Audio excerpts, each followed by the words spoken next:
Good morning. Hello? Good morning. Uh, Thanks, Ed and Steve. My name is Michael Voidy. I'm here as a NANOG member and as the chair for the election committee. Today we're lucky to have three candidates on stage. I'll start with Benson Schleicher.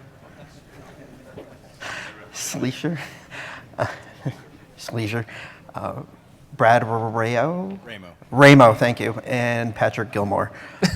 There are a total of five candidates on the website that you can vote for, and their names are also on there as well as these three gentlemen.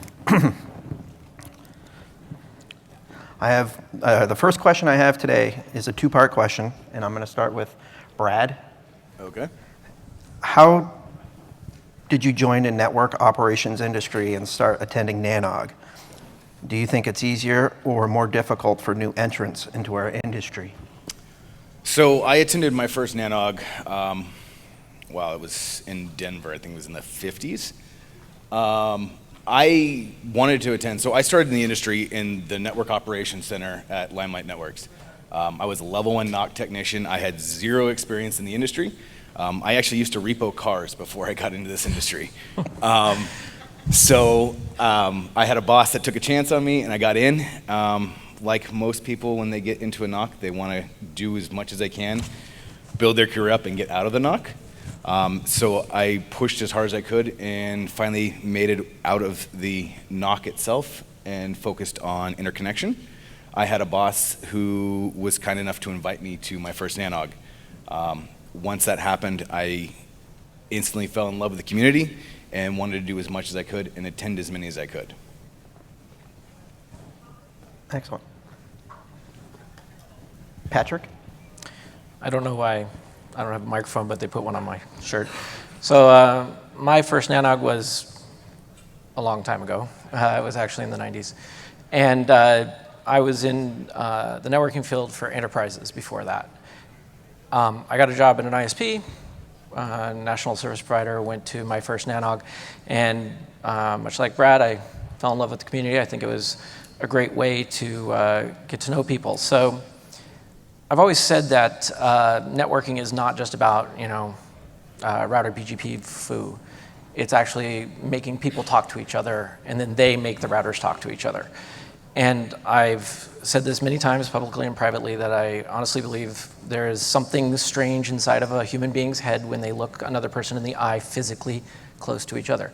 It's different than over video conference or over email or over phone or something like that.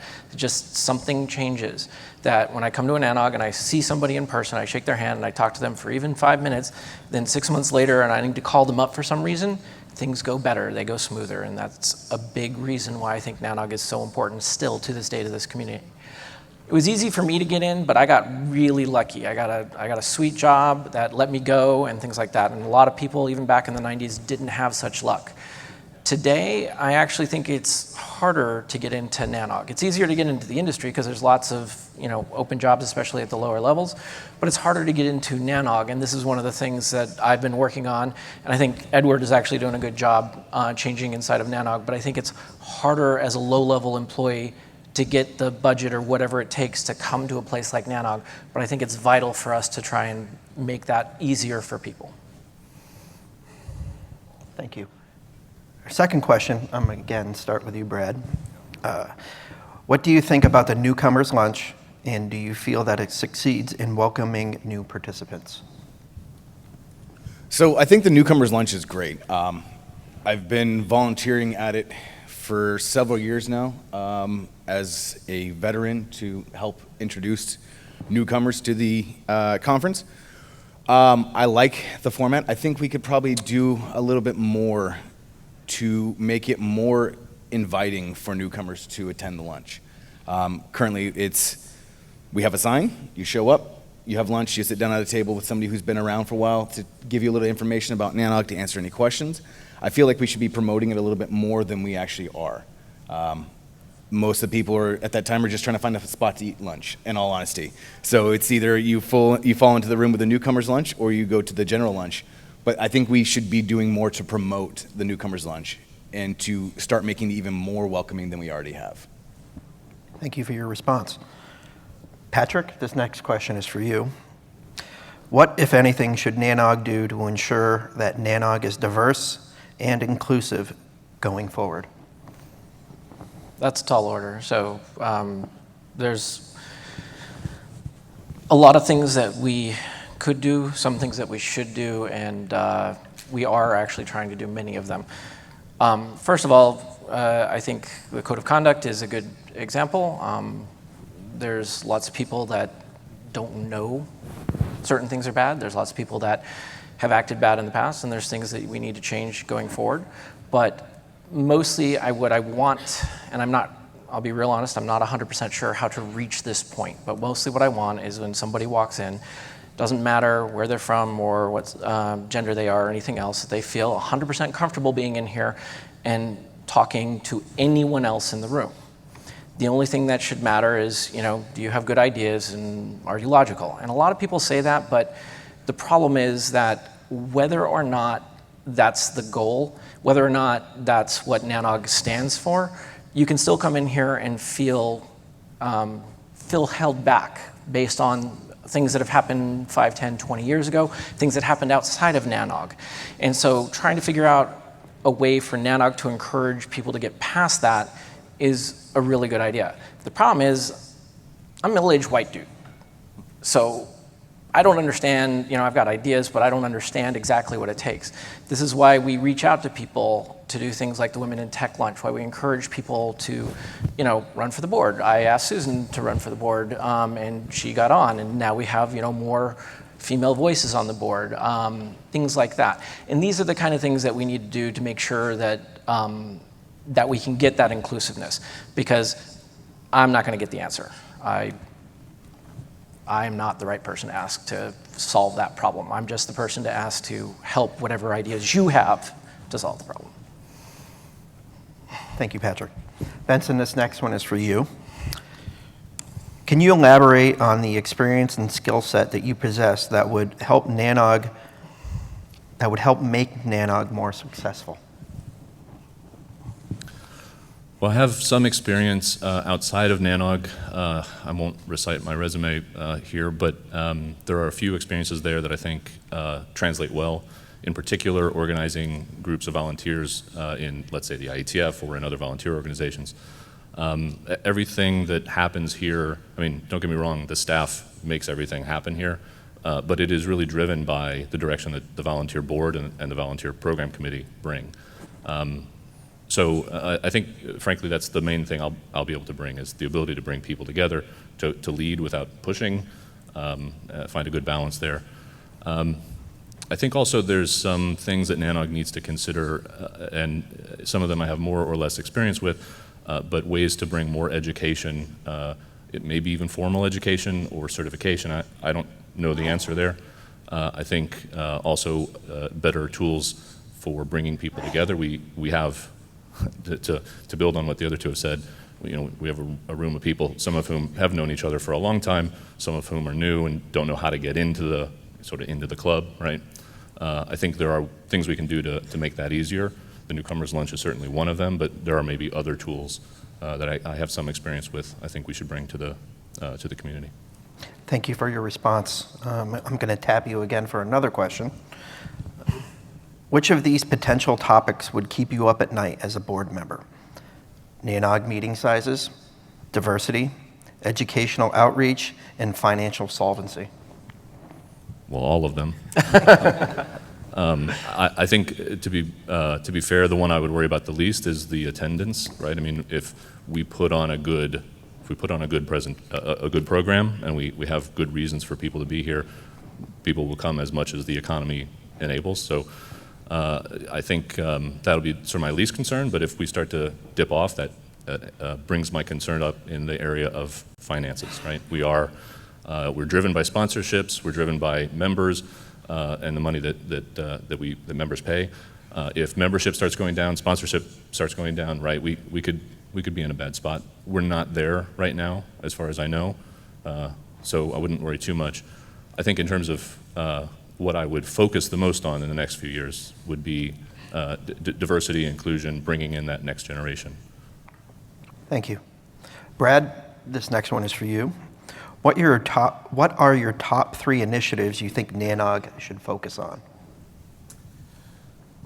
So personally, I think the big 3 for me right now, in all honesty, is I'd like to see us bring younger engineers into the mix. I think right now, NANOG does a great job as it is right now, reaching out, putting on a great program. The PC, everyone on the PC has put in countless hours reviewing slides, presentations. We have a great program. I would like to see that program open up and start focusing on bringing in new blood into the industry. A lot of us have been around for a while. We need to have backfill. I think that really needs to happen. The other initiative I think we should really be focusing on, kind of ties into bringing in the new blood, would be diversity and inclusion. It is a big topic that I think we need to focus on. The third, I may get some pushback from people on it. I think we should be focusing on changing our meeting structures a little bit. I know this goes against a lot of people's viewpoints, but I think three meetings a year is too many. We're going to reach a point where I think our program is going to start getting watered down because we're trying to meet this 3 meeting a year deadline, and filling a program full of talks, I think it might be too much. And personally, I think we should maybe looking at maybe a biannual meeting as opposed to 3 times a year. Thank you. This next question is for all 3 of you, and I'll start with Patrick. What is your most memorable NANOG moment or meeting? I'm old, I don't remember them all. But I personally think the Hurricane Electric cake was pretty good. That was kind of memorable, kind of awesome. Thank you. Brad? Okay. There have been a few. I don't even remember the NANOG numbers anymore on which one it was. I think if I was to tie it all together, I would say the friendships that I've gathered from attending NANOGs. I've met more people face to face than I've ever have, and built long-lasting friendships from attending the meetings, and I think that's my biggest takeaway from all of them. Thank you. Benson? So this is easy because there's one that stands out, and it was my first NANOG meeting. As I said a bit ago, my company sponsored it, and I was tapped as the guy to make the network work. And it turns out that at that hotel, I mean, it was a mess from top to bottom. I had to run cross connects, I'm not exaggerating, next to a urinal in a men's room. There was an access panel on the wall. It was a strange couple days. But that was a lot of fun. I mean, you know, the in the trenches building the network thing, especially in a venue like this, it was cool. And collaborating with the NOC at the time and the folks who were involved from NANOG staff, everything was it was a great experience. Thank you. My next question is going to be for Patrick, and this is a 2-part question. What have you brought participants into NANOG community or mentored new networking professionals in your day job? How could you help NANOG reach the next generation of networking professionals? Have I brought people here? Many people, lots of people, some people in this room. Have I mentored people? I've tried, whether I was successful or not is up to them to say, but I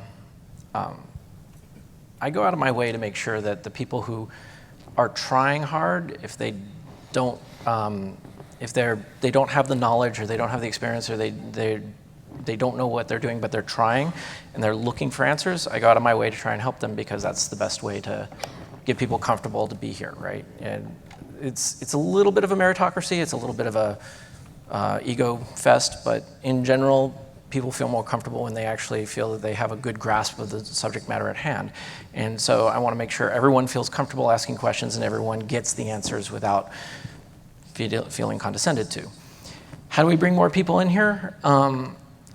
As I mentioned at the beginning, it's harder these days because some budgets are tighter, Companies are bigger, and so if you have an engineering staff of 3, like we did in the 90s a lot of time, then sending 3 people is not a big deal. If you have an engineering staff of 300, then you might not go to a NANOG for 10 years, right?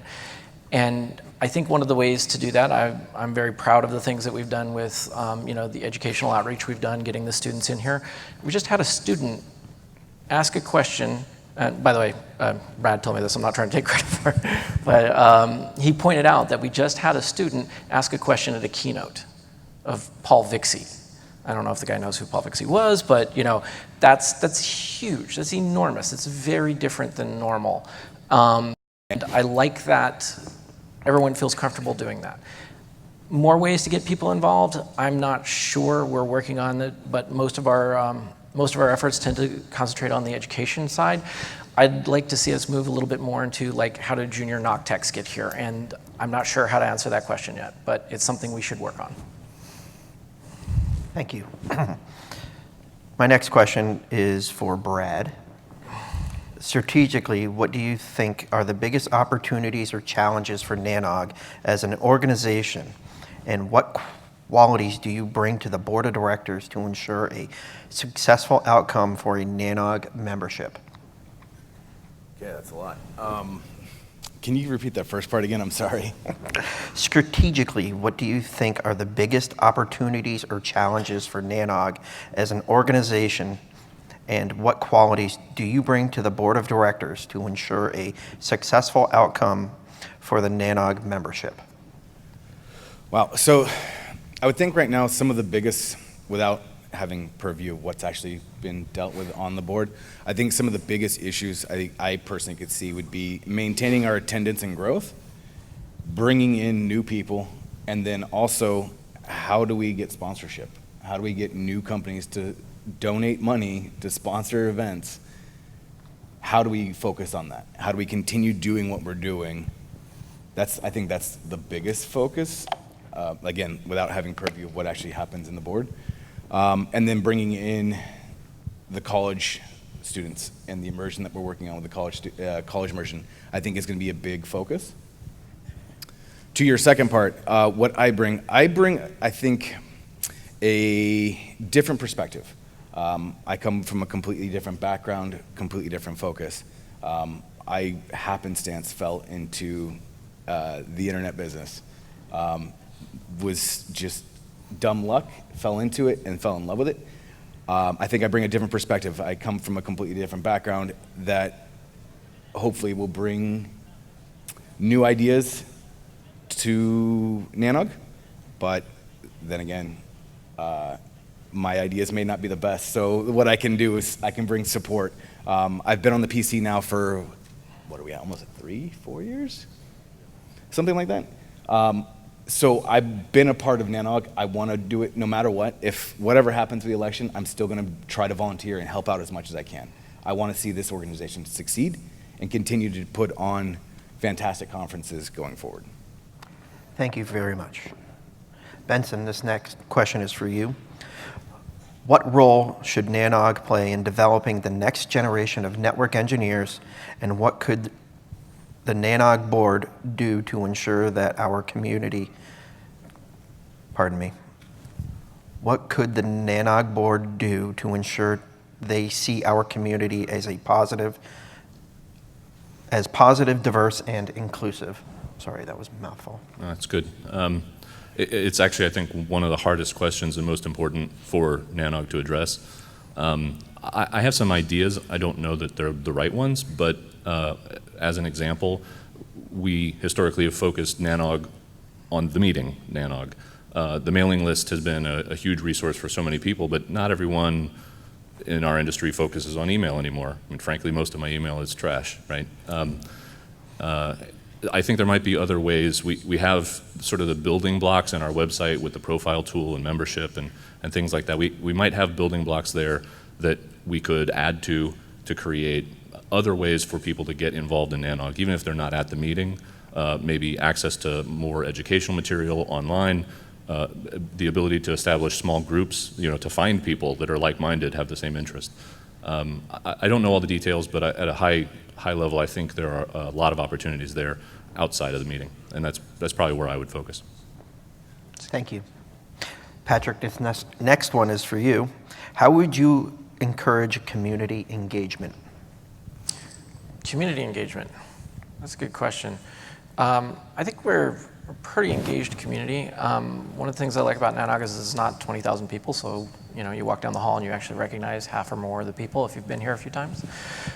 I think that the Nanog board, and honestly we went to the membership and asked them, but they agreed to make sure that there was a good social put on at every single Nanog is important. I think it's good to get out of, everybody sitting there staring at your laptops instead of watching the presentation. Yes, I see all of you doing that right now. And get into a social setting and, whether you have a drink or just talk to each other, just be outside of this. Hallway conversations are great, but let's get everybody into another place. But, like Benson was saying, and again, old dude, so maybe I'm not the right person to answer this, but the kids these days, get off my lawn, have new ways of engaging, whether it's, chat rooms or Instagram or whatever else it is. Getting something so that there is a way to communicate between people and lubricate individual one talking to individual two without resistance is very, very important.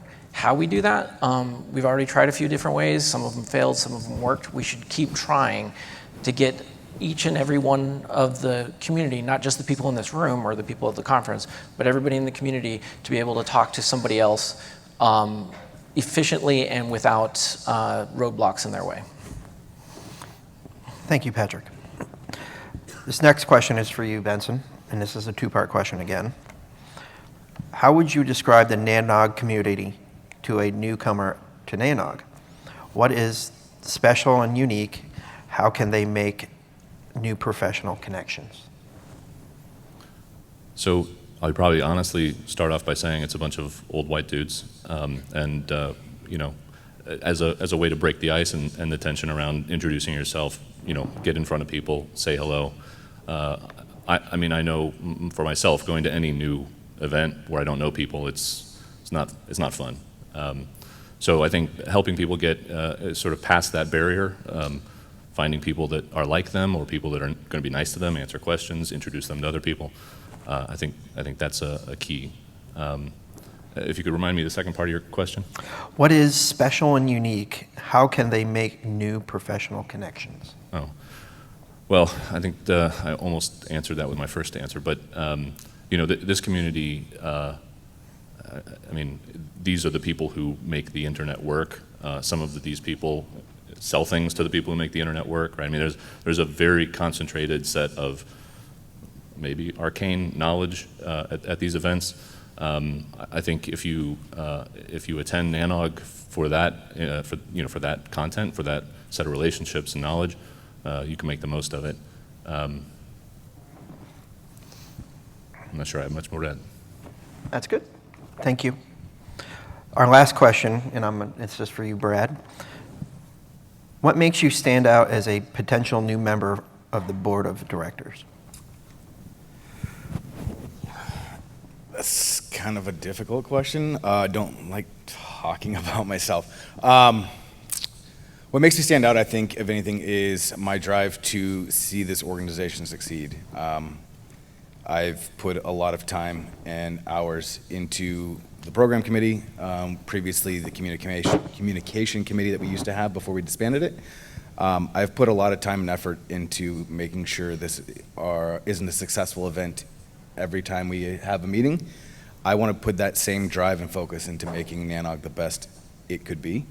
I think something that I bring to the table is a different outlook on how we continue down this path. I think I bring a new viewpoint in because I've come from a completely different background. I have different viewpoints. I focus on different things than other members of the board currently. Future members, I think just my diverse background will bring new blood into Nanog. Thank you. Thank you, gentlemen. That concludes all my questions for all three of you. We're going to wrap up here 3 minutes and 40 seconds early. For those Nanog members that are present in the room, you should have received an email this morning from the election committee advising you have 24 hours to vote. No, till Wednesday, Wednesday at correction, noon. thank you. That's correct. Tomorrow, you'll get a 24-hour, and then after that, you'll get a 4-hour. And please read this, what's on the screen. And if you have any questions, please send them to elections@nanog.org. I want to thank you, Benson, Brad, and Patrick, for coming up here and answering our election committee questions. Thanks.